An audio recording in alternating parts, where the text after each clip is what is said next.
दोस्तों, आज हम पढ़ेंगे हमारा भारत देश इतना पीछे क्यों है, ये अंधविश्वास क्यों है, अंधविश्वास की उत्पत्ति कैसे हुई, क्यों हमारा भारत देश एक विकसित राष्ट्र क्यों नहीं बन जाता। सब हर एक तरीके से संसाधन हमारे पास संपूर्ण रूप में है, लेकिन क्यों आज भी हम पीछे हैं।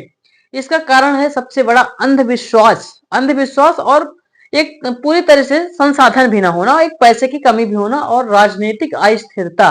राजनीतिक अस्थिरता का मतलब होता है जब भी कोई योजना या कि प्लान बनता है, सरकार बनाती है, तो क्या होता है जब दो प्रकार की, जब बहुमत की सरकार नहीं होती है तो दोनों एक दूसरे से कोई कहेगा मैं इस बिल को पास करूंगा, कोई कहेगा इस बिल को पास ना करूंगा। इसलिए हमारा भारत देश भी पीछे कि मतलब एक योजना तरीके से कार्य नहीं हो पाता।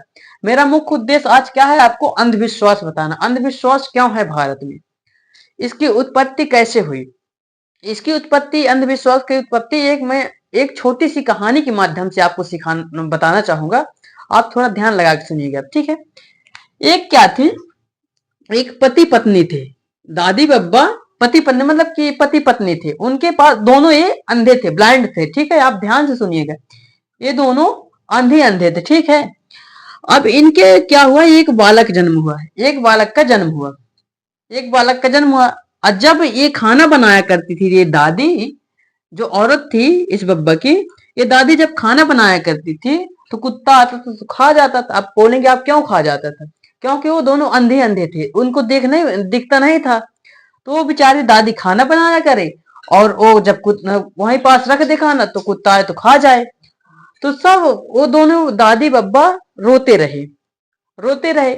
फिर एक दिन गांव वाले आए, पूछे कि आप क्यों रोते हो, क्यों रोते हो। तो उन्होंने कहा कि बेटा जब भी दादी खाना बनाती है तब भी कुत्ता आता खा जाता, हम लोग भूखे मर जाते हैं, क्या करें। फिर एक दिन क्या हुआ, एक दिन राजा के पास शिकायत गई कि महाराज जी, इनको इनको ऐसे कराया जाए कि इनको भोजन की उपलब्धि कराई जाती।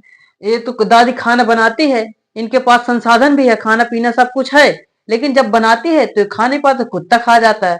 तो तो राजा बोला पंडित जी से, पंडित जी को बोला। तो पंडित जी बोले कि आप कुछ नहीं, आप टोटका विद्या कर दीजिए, यहाँ पास ये रख दीजिए, इसको रख दीजिए, मतलब एक तरीके से टोटका विद्या कर दीजिए, तब भी कुत्ता आए तो खा जाए।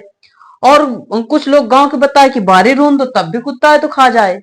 अब बेचारे वो क्या करें, वो दोनों भूखन मर रहे थे। तो एक बार क्या हुआ, जैसे आपके जैसे पढ़े लिखे लोग कोई गए, एक लड़का गया, बोला कि बब्बा जी आप क्यों रो रहे हैं, क्या कारण है। वो बोला बब्बा कि बेटा क्या है कि जो दादी खाना बनाती है तो कुत्ता क्या है कि खाना खा जाता है और हम दोनों भूखन मर जाते हैं, भूखन मर जाते हैं, तो अब क्या करें।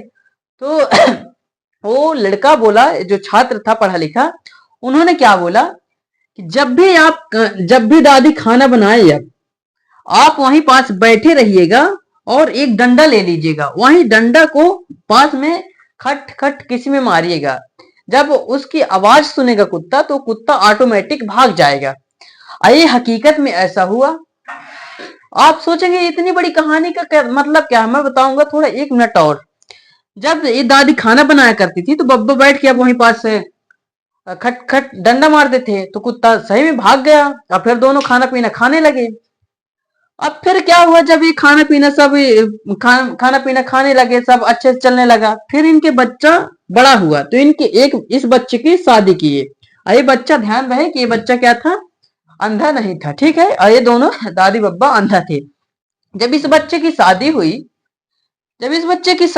तो क्या हुआ, शादी हुई तो उसकी पत्नी आई और फिर धीरे धीरे सयाने होके खत्म हो गए, दादी बब्बा खत्म हो गए।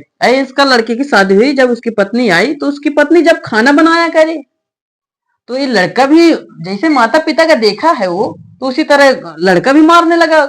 जब उसकी पत्नी खाना बनाए तो लड़का भी उसी तरह डंडा लेके मारने लगा। तो उसकी पत्नी बोली कि आप ऐसा क्यों करते हो, जब भी मैं खाना बनाती हूँ आप ऐसा क्यों करते हो, क्या कारण है मेरे को बताओ। वो बोला कि नहीं पता, मैं मारता हूँ, ऐसे मारूंगा। बोली, उसकी पत्नी बोली यदि आज तुम न बताओगे ये कारण तो मैं तुम्हें खाना ना दूंगी, मैं अपने मैके चली जाऊंगी, मैं तुम्हें खाना ना दूंगी बिल्कुल। तो लड़का बोला कि क्या है कि जब मेरी मम्मी खाना बनाती थी, माता जी खाना बनाती थी, तो मेरे पापा क्या थे कि एक डंडा लेके मारा करते थे। इसलिए आज जैसे तुम खाना बना रही हो, इसलिए मैं भी मार रहा हूं। तो बोले कि आपके मम्मी पापा तो अंधे थे ना? वो बोले कि हाँ अंधे तो थे। तो बोले इसकी वो उसकी पत्नी बोली आपके माता पिता अंधे थे, आप नहीं हैं, आप तो देख सकते हैं ना। तो इसके इस कहानी का सारांश यही निकलता है, निचोड़ यही निकलता है इसका कि जो हमारे माता पिता करते आए हैं, जरूरी नहीं कि उसी को हम भी करते आए। भाई यहाँ पास तो लड़का अच्छा था ना, देखने सुनने वाला था, वो क्या जरूरत है उसको मारने की। अब क्या है, उसने सोचा कि मेरे माता पिता ऐसे करते जा रहे हैं तो मैं भी करता जाऊं।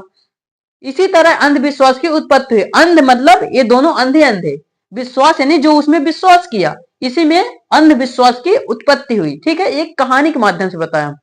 अब जैसे आप अपने गांव में, समाज में, घर में कहीं भी देख लीजिए, कहा जाता है कि कह देते हैं, चाहे किसी को दिखाओ तो चाहे कुछ भी कह देते हैं कि पूर्व दिशा साइड न जाना, पूर्व दिशा साइड न जाना, यहाँ दिन बुड़ती न जाना, दिन उगती न जाना, ऐसे गांव की भाषा में बोला जाता है। अरे भैया क्यों न जाना, क्या कारण है कि वहां हम न जाएंगे? कहते बिल्ली काट देती है रास्ता तो वहां न जाना। अब ये पहले की परंपरा है ना कि मेरे दादी बब्बा मानते आए हैं, तो हम भी माने बिल्ली रास्ता काट दी तो दोख होता है। अरे भाई जब बिल्ली रास्ता ही काट दी, हम मानते हैं तुम्हारा दोख होता है, जो भारत और पाकिस्तान की बॉर्डर रेखा है, जो हमारे इतने फौजी मारे जा रहे हैं, तो उसी में से बिल्ली 4 बार हिटवा दो ना, क्यों हमारे भाई मारे जाए? किसी का पति मारा जाता है, किसी का भाई मारा जाता है, किसी का किसी का बेटा मारा जाता है, क्यों क्यों मारा जाता है? उसी बिल्ली को हिटवा दो ना। ये एक अंधविश्वास है, इस अंधविश्वास से हमें दूर रहना है। ठीक है, तो मैं क्या बताया हूं, अंधविश्वास से हमेशा दूर रहना है। अब देखिए समाज में अंधविश्वास कैसे फैलता है। जैसे समाज में क्या है, शादी विवाह की, ऐसा नहीं है कि किसी एक धर्म में अंधविश्वास है, सभी धर्मों में अंधविश्वास है, ये आप ध्यान रखिए। ठीक है, जैसे शादी विवाह में ऐसे पहले हुआ करता था, जब हम इतिहास पढ़ते हैं तो उसमें ऐसा रहता था कि 10 साल की लड़कियों के साथ शादी हो जाती थी। अरे आप भी सुने होंगे ये कि आपकी दादी बब्बा के, कि माता पिता के तो नहीं कह सकता 10 साल में, लेकिन दादी बब्बा की 10 साल में हुई होगी शादी। तो पहले ऐसे समाज में चलता था कि यार चलो हो गया, हमारे दादा दादा बब्बा किए हैं तो हम भी 10 साल में कर लें, हम भी 10 साल। आज कोई 10 साल की लड़की के साथ शादी करेगा? बिल्कुल ना करेगा।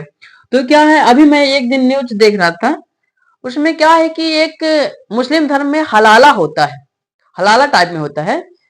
एक लड़की, बताइए आप, 15 साल की लड़की थी और एक 75 साल का बूढ़ा व्यक्ति था।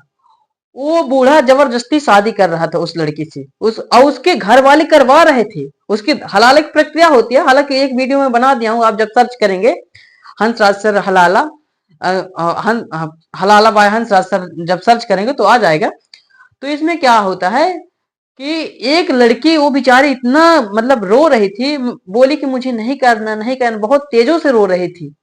तब भी वो व्यक्ति शादी किया उस लड़की से जबरदस्ती। अब कोई बताओ, ये कोई कॉम्बिनेशन होता है कि कोई 15 साल का रहे और कोई 75 साल का रहे? इसके तो नाती नाती पंथी वाले में डिफरेंट है, इतना डिफरेंट है, लेकिन तब भी उसने ऐसा किया।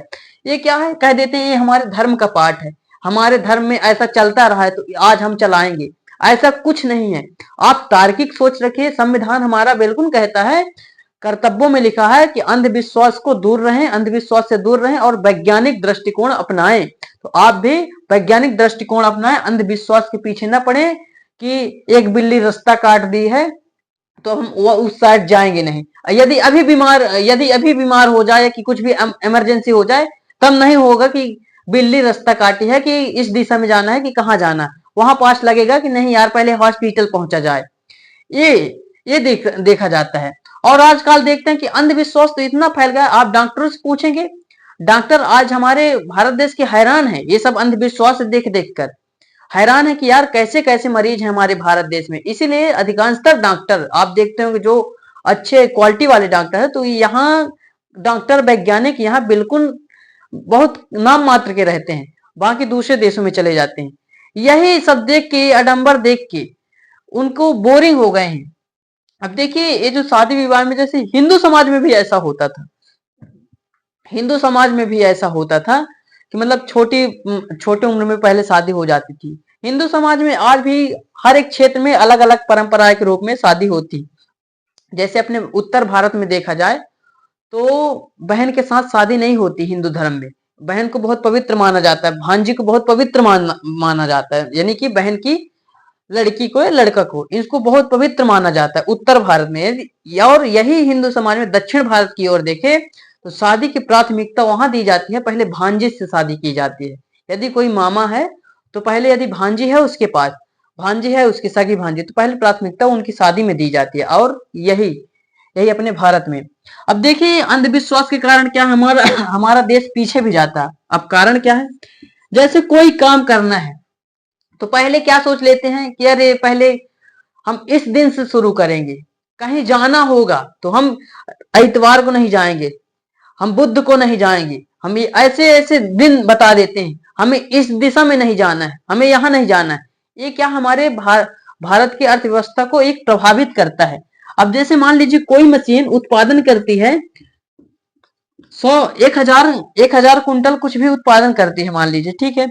अब वो 7 दिन तक चलते 7,000 कुंटल उत्पादन की है। अब वो वर्कर छुट्टी में चला गया, जब छुट्टी में चला गया अब फिर आना है उसको उसको आना है, तो अब फिर उसके घर वाले क्या कह देते हैं कि नहीं नहीं बेटा तो शनिचर को न जाना, शनिवार को न जाना, रविवार को न जाना। अब देखिए ये दिन के कारण इसका उत्पादन घट रहा है। ये उत्पादन कंपनी बस का ना समझिए, ये अपने भारत देश को एक गिरावट की ओर ले जाता है, पूरे भारत देश को गिरावट की ओर ले जाता है।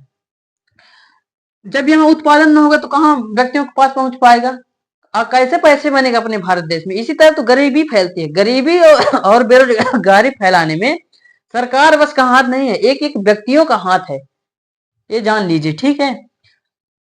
और देखिए जैसे कि धर्म धर्म क्या है कि जैसे अंधविश्वास में बताया सभी धर्मों में, चाहे कोई भी धर्म हो, लेकिन आपको अंधविश्वास बिल्कुल नहीं मानना है।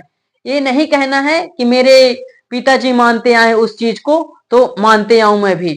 आप एक अच्छा तर्क करिए, आप शिक्षित हैं, आप तर्क करिए। हाँ जो अच्छाई है तो अच्छाई मानिए, मैं ये भी नहीं कहता हूं, लेकिन जो अच्छा नहीं है तो उसको बिल्कुल ना मानिए, आप ध्यान रखना है, ठीक है।